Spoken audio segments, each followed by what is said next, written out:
پانچویں رکوع میں ایک مکالمہ آ رہا ہے دو اشخاص کا۔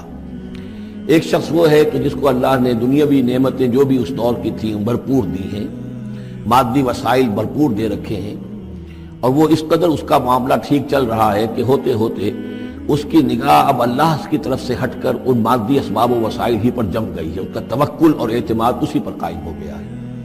ایک دوسرا شخص ہے دنیاوی اعتبار سے مرفع الحال نہیں ہے، اس کے پاس دولت نہیں ہے، دنیاوی چیزیں نہیں ہیں، لیکن وہ اللہ تعالیٰ کی معرفت اسے حاصل ہے۔ وہ اس دولت مند آدمی کو کوئی نصیحت کرتا ہے کہ تم اللہ کو بھول گئے ہو، تمہیں چاہیے کہ ان تمام چیزوں کے اوپر جو بھی اللہ نے تمہیں دی ہے اس کا شکر ادا کرو، اس کا حق ادا کرو۔ لیکن اس نے اپنے گھمنڈ میں آ کر اسے بہت تلخ جواب دیا، میرے پاس یہ سب کچھ ہے تو گویا کہ میں اللہ تعالیٰ کا لاڈلا ہوں، چہیتا ہوں، تم جوتیاں پٹخار رہے ہو، تمہارے پاس کچھ نہیں ہے، تمہاری کوئی حیثیت نہیں ہے، تمہاری حیثیت ہی نہیں ہے کہ مجھے تم واس بھی کہو۔ لیکن یہ کہ اس پر پھر جو ان کے درمیان معاملہ ہوا تو انہوں نے کہا اس شخص نے کہ ہو سکتا ہے کہ اللہ تعالیٰ تمہارے اس سارے دولت کو اور مال و اسباب کو ضائع کر دے، لیکن یہ کہ اس نے کہا کیسے ہو سکتا ہے، میں نے سارا بندوبست ٹھیک ٹھیک کیا ہوا ہے۔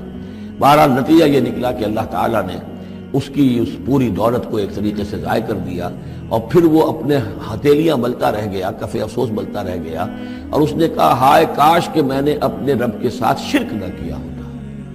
حالانکہ اس پورے رکوع میں کہیں کسی دیوی کا، دیوتا کا، کسی اور الہہ کا کوئی ذکر نہیں ہے۔ تو اس رکوع میں سمجھنے کی بات یہ ہے کہ ایک شرک ہے مادہ پرستی کا شرک، مادی اسباب و وسائل پر اتنا تکیہ ہو جائے، اتنا توکل ہو جائے، اتنا اعتماد ہو جائے کہ پھر اللہ تعالیٰ کو انسان بھول جائے، مسبب الاسباب پر سے نگاہ ہٹ جائے، اور وہ سمجھے کہ سارا اعتماد اور توکل میرا ان مادی اسباب و وسائل پر ہے۔ تو یہاں گویا کہ اس نے ان مادی وسائل و اسباب ہی کو اپنا معبود بنا لیا ہے۔ تو یہ شرک ہے جو اس دور کا سب سے بڑا شرک ہے۔ اس دور میں بت پرستی کا شرک بہت کم رہ گیا ہے، اب ستارہ پرستی کا شرک کہاں رہ گیا ہے؟ کون لوگ ہیں جو ستاروں کو پوجتے ہیں؟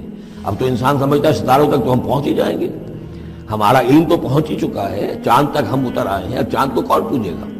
یہ جو اب ساری جو ہے اب جو پوجا پاٹ ہو رہی ہے وہ تو مادہ پرستی کی ہے، وہ دولت کی ہے، وہ در حقیقت یا وہ نظریاتی طور پر وطن پرستی ہے، اس کا ایک شرک ہے۔ تو یہ اس دور کے شرک کو سمجھنا بہت ضروری ہے، اور یہ رکوع اس اعتبار سے کہ اس میں کسی دیوی دیوتا کا ذکر نہیں ہے۔ تو شرک کون سا کیا اس نے؟ وہ شرک یہی ہے کہ اس نے دنیاوی مال و اسباب اور مادی اسباب و ذرائع کے اوپر اپنے سارے توکل کو جو ہے اس کے ساتھ منسلک کر دیا، یہی گویا کہ اس کو معبود بنا لینا ہے۔ وَاضْرِبْ لَهُم مَثَلَ الرَّجُلَيْنِ، ان کے لیے بیان کیجئے دو اشخاص کی مثال۔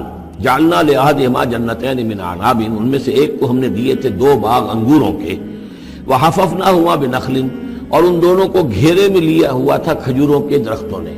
اب دیکھیے کہ انگوروں کی بیلیں ہیں، اور چونکہ ادھر ادھر سے ہوا تیز نہ آئے تو کھجوروں کے جھنڈ جو ہیں وہ چاروں طرف لگے ہوئے ہیں، تاکہ ان کے مابین جو اس کی انگوروں کی بیلیں ہیں وہ بڑی محفوظ ہیں۔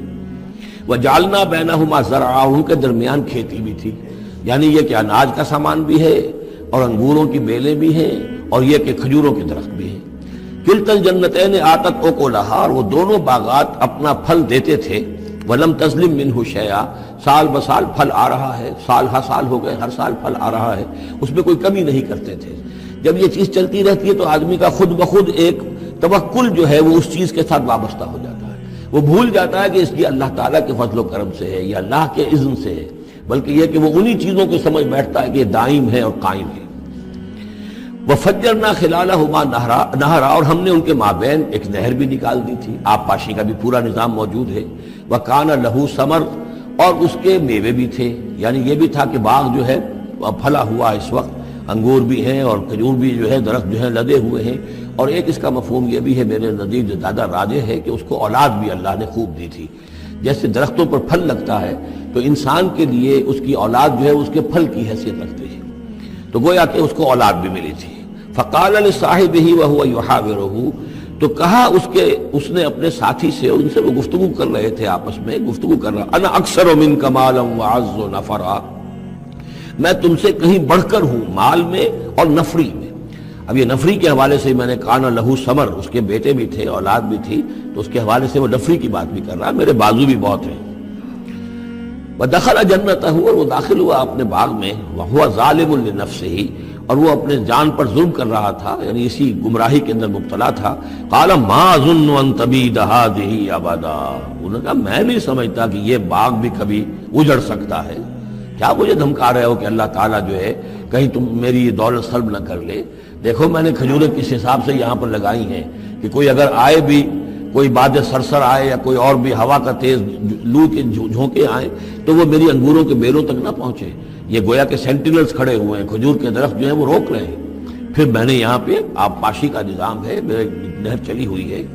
ما اظن ان تبید هذه ابدا، میں نہیں سمجھتا کہ میرا یہ باغ جو ہے کبھی یہ کہ برباد بھی ہو سکتا ہے. وما اظن الساعة قائمة، اور یہ جو تم قیامت وغیرہ کی بات کر رہے ہو، اول تو میرا گمان نہیں ہے کہ کوئی قیامت کھڑی ہونے والی ہے. وما اظن الساعة قائمة، میں نہیں سمجھتا کہ یہ قیامت ہونے والی. ہاں ڈکوسلے سے ہیں، کوئی بڑوں سے سنا تو ہے. اور یہ کہ وَلَئِن رُدِدتُّ إِلَىٰ رَبِّي، اگر مجھے لوٹا ہی دیا گیا اپنے رب کے پاس، لَأَجِدَنَّ خَيْرًا مِّنْهَا مُنْقَلَبًا، تو مجھے وہاں لازماً ملے گا بہت بہتر لوٹ کر. اب اس کے اندر ایک فلسفہ ہے ان کا کہ جب اللہ نے مجھے یہاں دیا، اللہ کے وہ منکر نہیں تھے، اللہ نے مجھے یہاں دیا ہے تو اس کا مطلب یہ کہ میں چہیتا ہوں، لاڈلا ہوں، یا اللہ نے مجھے کچھ صلاحیتیں دی ہیں، میں نے بڑی عمدہ پلاننگ کر کے باغ بنائے ہیں، سارا اس کا بندوبست کیا ہے.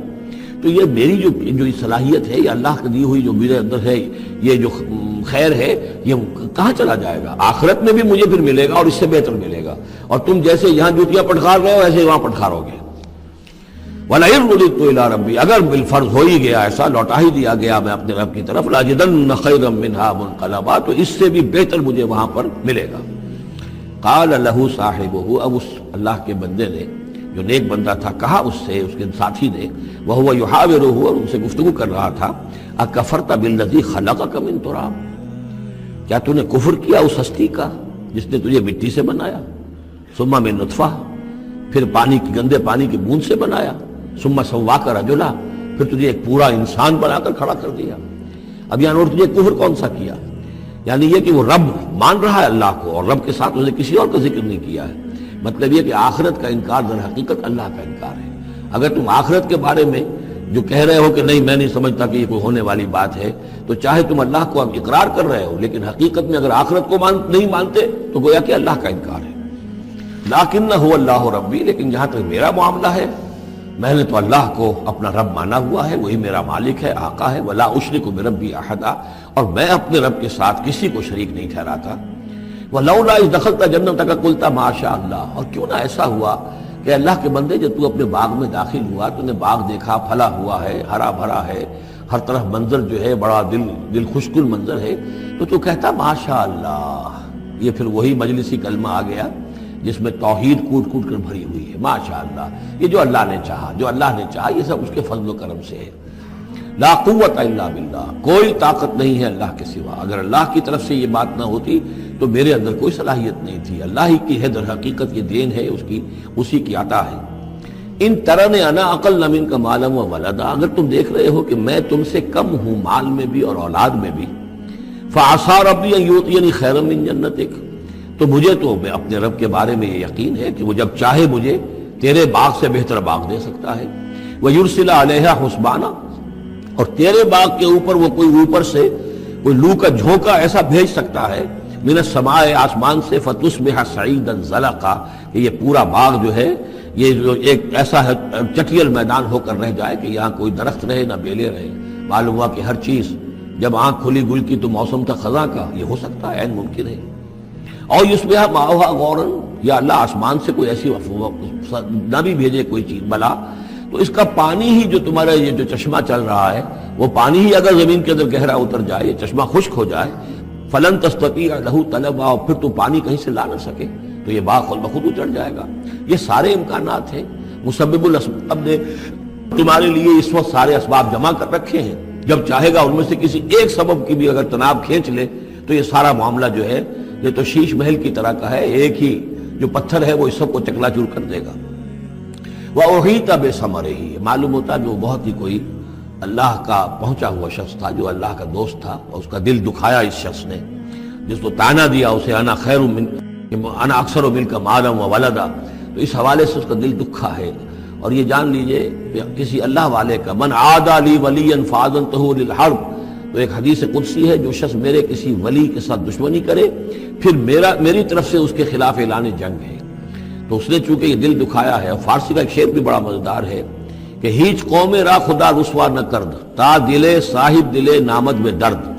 کسی صاحب دل کے دل کو ٹھیس لگتی ہے، درد اور اس کے اندر پیدا ہو جاتا ہے، صاحب دل ہو، اللہ کی محبت اس کے دل میں ہو اور اسے ٹھیس پہنچے، تو تا دلے صاحب دلے نامد میں درد، ہیچ قوم را خدا رسوا نہ کر۔ قومیں بڑی رسوا ہو جاتی ہیں کسی ایک اللہ والے کی کہ دل جو ہے اس کی دل کو اگر تکلیف پہنچے تو وَأُحِيطَ بِثَمَرِهِ، اس کا سارا ثمر سمیٹ لیا گیا، اللہ تعالیٰ نے جو کچھ اس کو دیا تھا وہ سلب کر لیا، باغ بھی ختم ہوا، اولاد بھی ختم ہوئی۔ فَأَصْبَحَ يُقَلِّبُ كَفَّيْهِ عَلَىٰ مَا أَنفَقَ فِيهَا، تو وہ رہ گیا اپنے ہاتھوں کو ملتا ہوا، اپنی ہتھیلیوں کو ملتا ہوا، جسے ہم کہتے ہیں کفِ افسوس ملنا۔ يُقَلِّبُ كَفَّيْهِ عَلَىٰ مَا أَنفَقَ فِيهَا، جو کچھ اس نے خرچ کیا تھا، انویسٹ کیا تھا، محنت کی تھی، کتنا عرصہ لگا تھا اس باغ کے پلاننگ میں، باغ کو اس نے لگایا تھا، کہاں کہاں سے پودے لایا ہوگا۔ ما انفق فیہا وہی خاویۃ علی عروشہا، اور وہ باغ جو ہے گرا پڑا ہوا تھا اپنی چھتریاں کے اوپر، کیونکہ جو انگور کی بیلیں ہوتی ہیں وہ ٹٹیاں ہوتی ہیں، چھتریاں ہوتی ہیں، وہ سب اوندھی پڑی ہیں۔ وَيَقُولُ يَا لَيْتَنِي لَمْ أُشْرِكْ بِرَبِّي أَحَدًا، اور اس وقت وہ کہہ رہا تھا ہائے میری شامت، کیا کاش کہ میں نے اپنے رب کے ساتھ شرک نہ کیا ہوتا۔ اب یہ کون سا شرک ہے؟ اس پوری اس گفتگو کے اندر کہیں کسی دیوی کا، دیوتا کا، کسی کا ذکر نہیں ہے، کسی کی شفاعت کا ذکر نہیں ہے۔ یہ ہے ہمارا آج کا نقشہ مادہ پرستی کا، آج کی ہماری ذہنیت جو ہے پوری کی پوری اس رکوع کے اندر موجود ہے۔ وَلَمْ تَكُنْ لَهُ فِئَةٌ يَنْصُرُونَهُ، اور نہ ہوئی پھر اس کی کوئی جماعت، کوئی اس کی فوج ہوتی جو اس کی مدد کرتی من دون اللہ، اللہ کے مقابلے میں۔ وَمَا كَانَ مُنْتَصِرًا، اور نہ ہی وہ اس قابل تھا کہ کسی سے انتقام لے، کس سے انتقام لے، سارا فیصلہ تو اللہ کی طرف سے ہوا ہے۔ هُنَالِكَ الْوَلَایَةُ لِلَّهِ الْحَقُّ، یہاں تو حکومت اور اختیار کل کا کل اللہ ہی کے لیے ہے، سچے اللہ کے لیے جو الحق ہے۔ یہ ولایا ہے واو کے زبر کے ساتھ۔ والی کہتے ہیں حاکم کو، مالک کو والی، والی سے ولایا بنتا ہے۔ ولی کہتے ہیں دوست، پشت پناہ، اور اس سے ولایا بنتا ہے، ولایت باہمی۔ اللہ ولی الذین آمنوا یخرجہم من الظلمات الی النور، اور الا ان اولیاء اللہ لا خوف علیہم ولا هم یحزنون، یہ ولایت ہے واو کے زیر کے ساتھ۔ اور والی ہونا کسی کا، فلاں ملک کا والی فلاں تھا، یعنی وہاں کا حکمران تھا، بادشاہ تھا، تو یہاں کی بادشاہی، یہاں کا اختیار، ہنالک الولایۃ للہ الحق، کل ولایت اللہ ہی کے ہاتھ میں ہے۔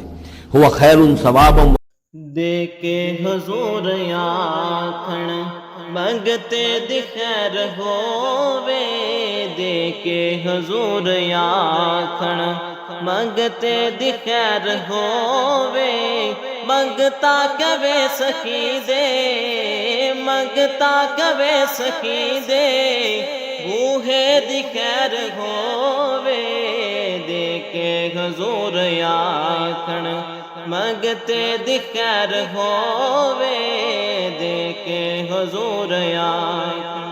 اور جنت بڑی جگہ لگیا جڑی جگہ تے، جنت بڑی جگہ